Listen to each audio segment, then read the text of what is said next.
শনিবার সকালে দেশে নিউরো রোগীদের চিকিৎসা সেবার পরিধি বাড়াতে ন্যাশনাল ইনস্টিটিউট অব নিউরোসায়েন্সেস ও হাসপাতালের সম্প্রসারিত 500 শয্যার নতুন ভবন উদ্বোধন করেন প্রধানমন্ত্রী তারেক রহমান।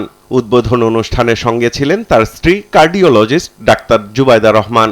উদ্বোধন শেষে হাসপাতাল চত্বরে গাছের চারা রোপণ করেন সরকার প্রধান। চিকিৎসকদের রোগীর প্রতি সহানুভূতিশীল আচরণের আহ্বান জানিয়ে প্রধানমন্ত্রী বলেন, চিকিৎসার পরিবেশ নিশ্চিত করার দায়িত্ব সবার। এটিকে অবশ্যই মনে রাখতে হবে।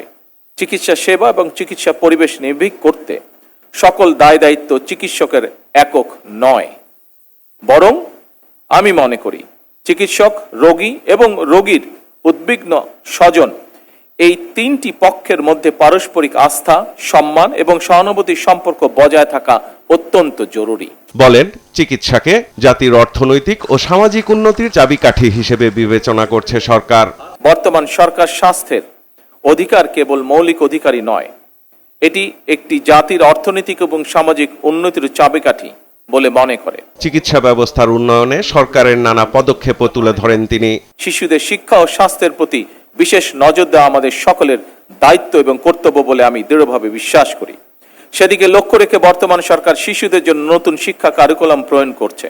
একইভাবে শিশু স্বাস্থ্যের প্রতিও সরকার বিশেষভাবে নজর দিয়েছে। এরই অংশ হিসাবে খুলনা, বরিশাল, রংপুর ও রাজশাহী বিভাগ এবং কুমিল্লা জেলায় একটি করে 200 শয্যা বিশিষ্ট বিশেষায়িত শিশু হাসপাতাল চালু করার কাজ শুরু করেছে। সবার জন্য কল্যাণমুখী রাষ্ট্র গড়ার প্রতিশ্রুতিও পুনর্ব্যক্ত করেন সরকার প্রধান।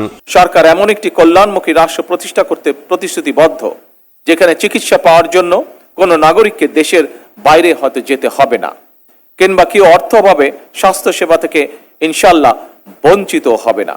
জনগণকে দেয়া প্রতিশ্রুতি পূরণে চিকিৎসকদের সহযোগিতাও চান প্রধানমন্ত্রী তারেক রহমান।